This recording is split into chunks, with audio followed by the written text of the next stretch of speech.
Yes, sir. What is going on, y'all? Happy Friday to everybody.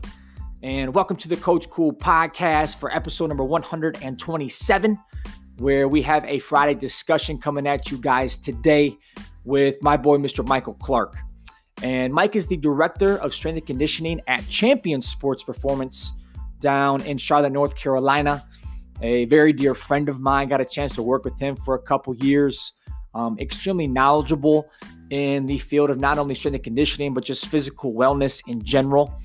And with all the craziness going on right now, a lot of us locked down inside of our houses, most certainly can't get to the gym or kind of get in our normal routine of physical fitness. I wanted to get him on the line today to help us with some practical ideas and or ways that we can still get up and moving and progress ourselves in the right direction to sweat, get those endorphins flowing, and just keep moving in general to make sure we're staying as active as possible with everything that's going on right now. So again, very dear friend of mine. Was so excited to catch up with him. Have not talked to him in a while. Phenomenal man, phenomenal coach. And I think you guys are going to have some great takeaways from this conversation today. So again, welcome to the Coach Cool podcast. So happy to have you guys with me today. Mike as well. And we're going to get this thing rocking, okay? Episode 127, Mr. Michael Clark bringing that heat. Let's get it, y'all.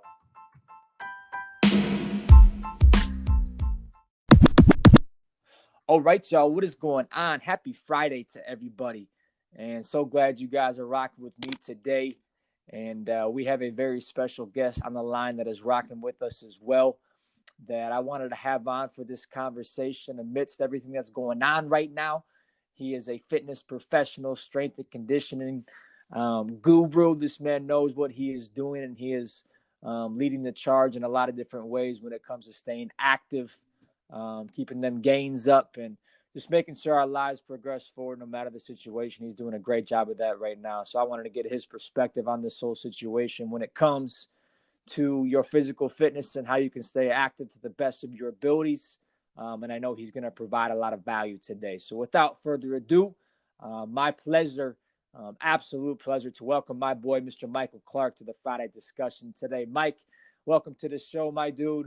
Thank you for taking the time, and excited to have you on, dude. Let's ride. What's going on, brother? I appreciate you for hitting me up, man. This is good. Yep, no doubt. No doubt. Let's jump right into this thing, dude. And again, kind of amidst everything that's going on right now, being locked down a little bit, it can be a little bit tougher to, just stay active and make sure you're doing the things that you should be doing to lead a healthy lifestyle and things like that. So I want to ask about you personally, because I know you're a big lifter, big, strong cat. You do your thing in the weight room, and I know a little bit of that has been taken away due to circumstance. So in regards to you personally, what have you been doing to try to stay active? And maybe if you have a few recommendations for people who do like to lift heavy and lift often, and maybe the weight room is not a possibility right now, what are you doing to kind of accommodate for that right now? Yeah, man. So this virus actually helps kind of spark my creativity a lot. So Yeah. if you know me, I love being in the weight room. Like I can be 5 days, 6 days a week, but with that kind of stripped away from me at the moment, it forces me to kind of do more of like outside training and more of body weight stuff and more of just using things I can see and kind of apply it. Yep. So I'll give you an example today. I went outside, I found a field somewhere, and I kind of reverted back to the college days, man. What was like the ultimate test that we had in the summer, and that was like 110s. Oh yeah. Oh yeah. So I was like, hey man, let's get up there and just kind of time myself and see how many I can do within a certain amount of time. So I went and rocked that out for a little bit, and it's still hard just like it was before, but No doubt. it helped clears out a lot of things. Like, you don't always have to be in the weight room. You can create the same stimulus being outside for working hard for X amount of seconds and recovering for X amount of seconds, just like if I was doing a 1 rep or a 3 rep max in the weight room and recovering from that aspect as well. So so outside training is definitely a challenge, and I like doing that. I like also switching up with, like, kind of going for a lot of body weight stuff. Like I see a tree branch, like, hey, let's see if it can hold me first, and let's see how many pull-ups I can do. I got you. So that helped out to my kind of spark it up a lot too. So Yeah, I got you. No, that's perfect. And I think sometimes we get spoiled with these different weight rooms that we have at our fingertips and lifting and doing all this different stuff in these facilities. But at the end of the day, you get that heart rate up in some capacity. You can maintain that over a longer duration of time. And may not be perfect and may not be what we're used to, but that's still going to get the job done. no doubt. And it might not be as sexy. It might not be as entertaining or stimulating as maybe we think or it should be, but no, that's still the case, and it still most certainly works. And what, I was doing some research the other day, and something that I read up on a while ago, obviously, but never really paid much attention to it. But it was talking about your aerobic and your anaerobic system. So for everybody else out there, talking about your aerobic system, meaning kind of your longer durations, maybe you're going for a long jog. Yep. Your higher rep schemes in the weight room, things of that nature, versus your anaerobic system. So your short bursts, your powerful movements, stuff like that. And when it comes to the duration of time, for almost a month, your aerobic levels are pretty much going to stay the same. There is going to be a slight variation in there, obviously, if you don't get to that stuff. But for almost up to a month's time, you don't have to do a whole lot to maintain your previous aerobic level if you've been training pretty hard at that, which I thought was really interesting. Yeah. But when it comes to that power output and your explosive strength, if you will, that stuff can be lost within a week's time.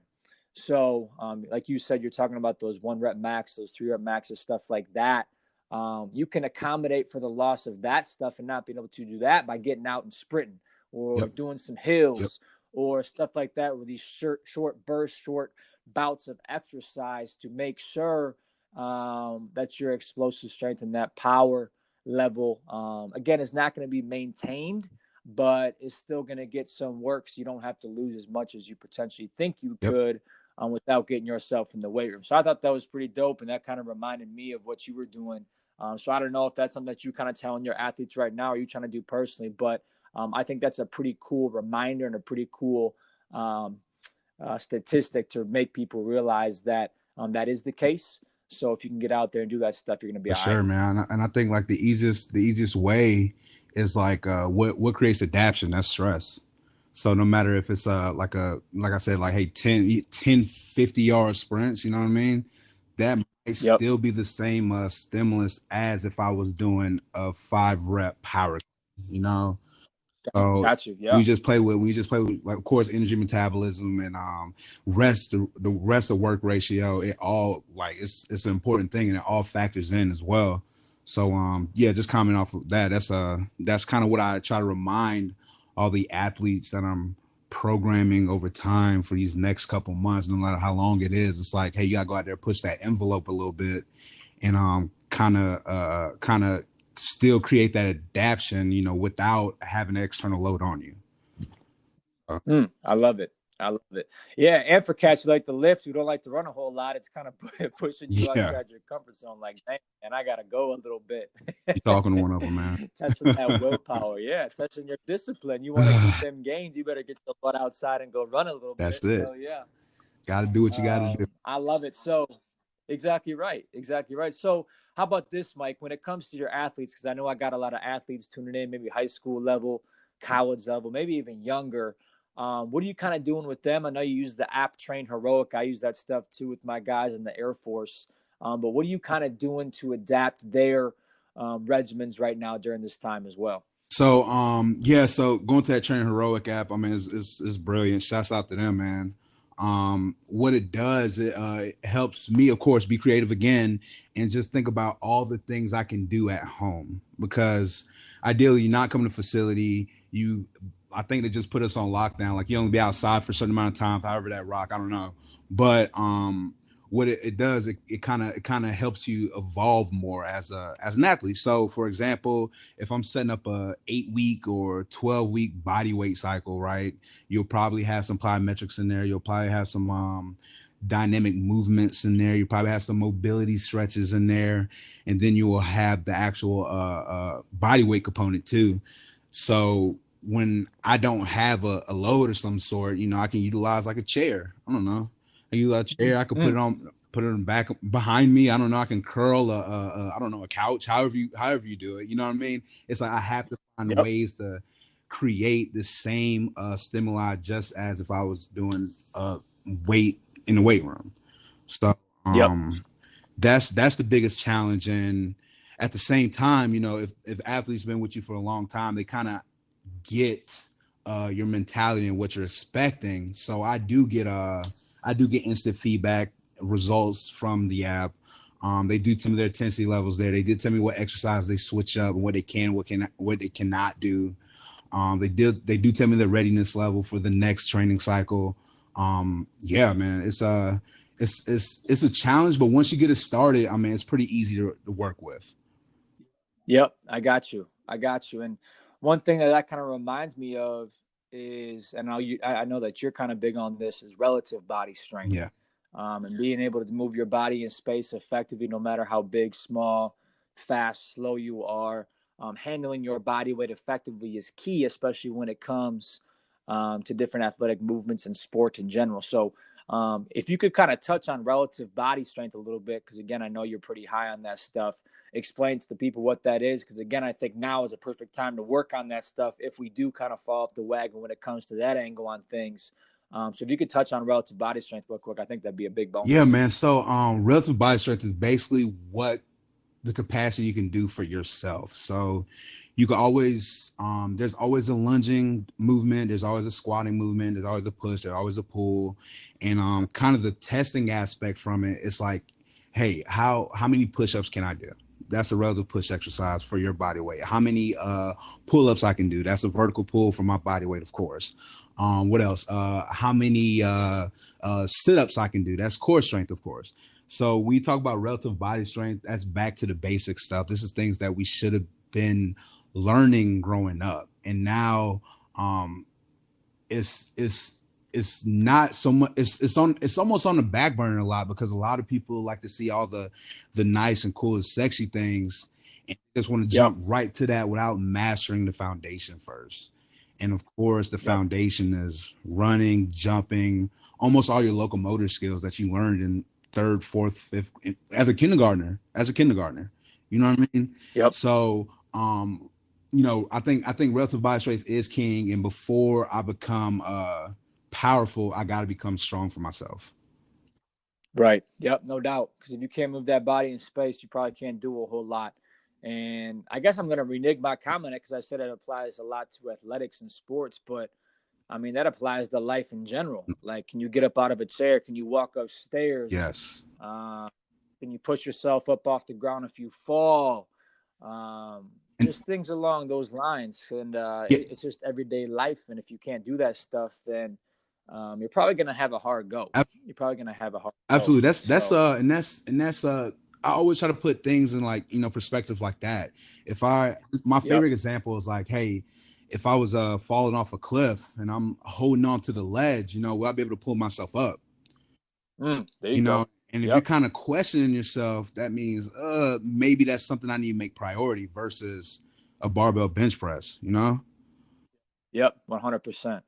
100%. Now, you posted something on Instagram talking about consistency today. Yes. And when it comes from me personally, and I think about all the pillars of, things that I try to instill in my life: discipline, consistency, maybe it's motivation, whatnot.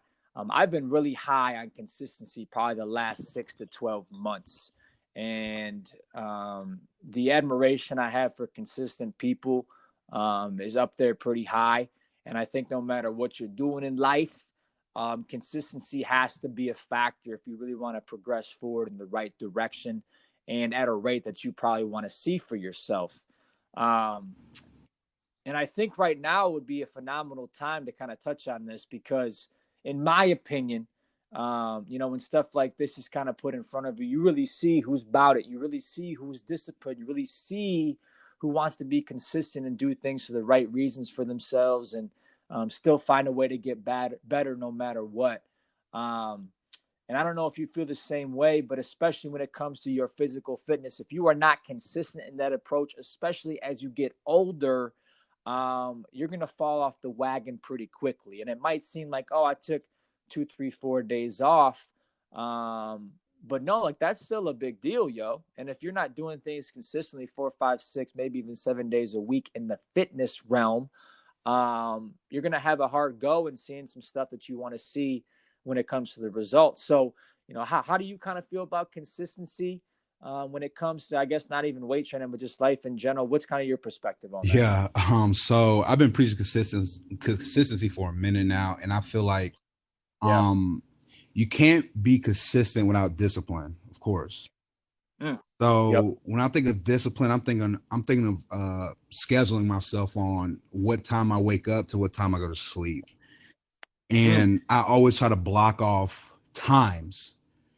So like the very first thing I do as I get up, I hop in the shower. That bad boy's cold now, it's cold now. As soon as I get out, I dry off, of course, and I try to read something or I try to hear something very often.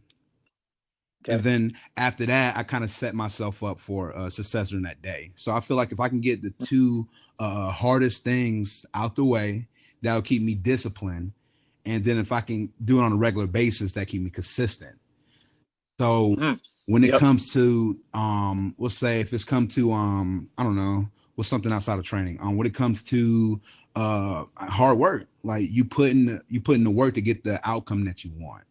So every single day counts. If I was a salesman, like what do? I call the phone. Hope somebody picks up, and then you might get 100 hangups, but you might have one person that be like, hey, you know what? I will buy your product. That's consistency. You grow from there. Same exact thing. If I was, let's say if I was, let's go to the training aspect. If I was training for a marathon and it's thundering and lightning that day, I mean, I don't know, the whole day. I mean, it is pretty dangerous, but sometimes you got to do things you got to do to just help ease your mind to keep you consistent and just know that you put in the work for a later outcome. I feel like that's a big part. And then once you have that discipline locked down, that equals freedom. Jocko Williams is one big, huge influence in my life, and I listen to him all the time. I try to read up on his stuff, and he said discipline equals freedom. And once you have that discipline, as a like under wraps and have it like have the main thing, then you can do what you want. So. Yep. No, that's perfect. And I like how you put discipline as the underlying theme to consistency, because you can't be consistent without that discipline. So it's almost like you have to start there before you want to be consistent. I love that. And that was something actually I was talking to a dude at work about. And he was telling a story about, I don't know if it was one of his boys or maybe somebody he worked with in the past, but like a personal trainer type dude. And he said anybody that came to him that wanted to be trained by him, he said, okay, before we start for a month straight, every single morning at, a certain time, let's just call it 6, 7, 8, whatever the case may be, you have to go for a half an hour walk every single day for 30 straight days. And if you can do that, then I'll work with you. But if not, if you can't do that, you slipped up for whatever reason, you want to make excuses as to why you didn't do it, whatever, I can't rock with you, because what we're going to embark on has to be consistency, consistency has to be there, has to be a big player in that. And if you can't even go for a simple 30-minute walk every single day, how do you expect to go bench press, squat, deadlift, run a couple miles, do these different things that I'm going to ask you to do if you can't do the easy stuff on the front end? So for him, discipline was the underlying factor, like you just said. And I thought that was so profound. Like, if you can't do that easy stuff, or if you can't even stick to a schedule like that, how are you going to expect to do the big stuff when push comes to shove? That's true, man. And I'm like, damn, I might just steal that one. Yeah, because it challenges you mentally too. I mean, it tells us if the person bought in or not, because nowadays, like our time is very valuable, and we want to get out and help as many people as possible, but you gotta have that trust, especially if you're working with a client or athlete or whatever it is. It's like, hey, from 6 to 7, this is the only time you got to at least do something prior, 30 minutes before, like his example, for me to help you, because that's how I know you bought in.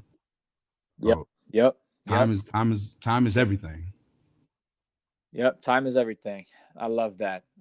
Well, dude, I want to wrap it up because I know you got to roll. I got to roll a little bit here too. But to kind of finish the conversation, if you just have one piece of advice to people right now, again, amidst everything that's going on, that could kind of help them get up off their butt, and maybe it's for 5 minutes every day or 30 minutes every day, whatever the case may be, that'll kind of help them and accelerate them and get them to get that stuff going. What would that one piece of advice be for them right now? Hey, just get up and do it, man. I know right now it's ideal. It's a tough time, but you can't be scared to do the things that, that's going to help you excel, in life. So the number one thing I just say, just get it started, man. Just get it started. You can start today, you can start tomorrow, whatever it is, but just know once you get that first day or whatever started, you got to create that discipline, and then you got to make it consistent. Yep. Bang. I love that. Because momentum is real, right? You kick that ball down the hill and you get that thing going, it's going to keep going for a little bit of time. And I think stuff like this works in the same exact way. No question about it. Well, Mike, I appreciate your insights, man. I appreciate your wisdom and the perspectives that you share with us today. And stay safe out there, brother. Keep inspiring people. You inspiring me every single day. So I appreciate you for that, brother. And we'll link up soon. Have a great Thanks, weekend. man. I appreciate it. You too as well. No doubt, baby. And to everyone else out there, that's going to wrap up another week on the Coach Cool podcast. I hope you guys found a ton of value. Whether you just listened to this episode, you listened to all 5 episodes, or whatever the case may be. And just make sure that everything that you're doing right now, especially during this time, I know they're calling this whole thing social distancing, but I say that's for the birds. It might be physical distancing, but I think social connection is needed more than ever right now. So we want to be together, but technology has allowed us to still connect in a lot of different ways, like this podcast or FaceTime or text. So hit some people up maybe you haven't talked to in a while, or that might be able to pick you up a little bit, or vice versa, and do those things, especially with this extra allotted time that we have right now. So that's my little piece going into the weekend. I appreciate you guys so much. Love you guys. And get active and get out there this weekend, okay? God bless you. Hey, y'all. Thank you so much for tuning into today's episode and just listening to the podcast in general. It means the absolute world to me that you guys choose to take time out of your day and your busy lives to listen to me and the perspectives that I offer and the challenges that I give out and the conversations with the guests that I have on this show. And I very much hope it's bringing some sort of value into your life and you're finding benefit from these conversations and from these perspectives. And if you are one of those people, whether you've listened once or you've listened to all the episodes, I'm going to ask you right now, if you feel so compelled, to leave a rating and to leave a review, whether it's on Apple Podcasts or Spotify or however you choose to listen to this show. I would very much appreciate that, because that's how growth happens. That's how I can continue to learn and understand this thing from your guys' ears, not just my mouth, but make this thing more of a two-way street. And the more ratings and the more reviews we get, the bigger growth we can find and the more people we can reach with this thing as well. So again, if you feel so compelled, if you feel like this thing has brought value, I would very much appreciate that. Okay. But with that, I'm going to leave you guys for the day. And as always, I really, really appreciate you guys, and God bless. Coach Coop.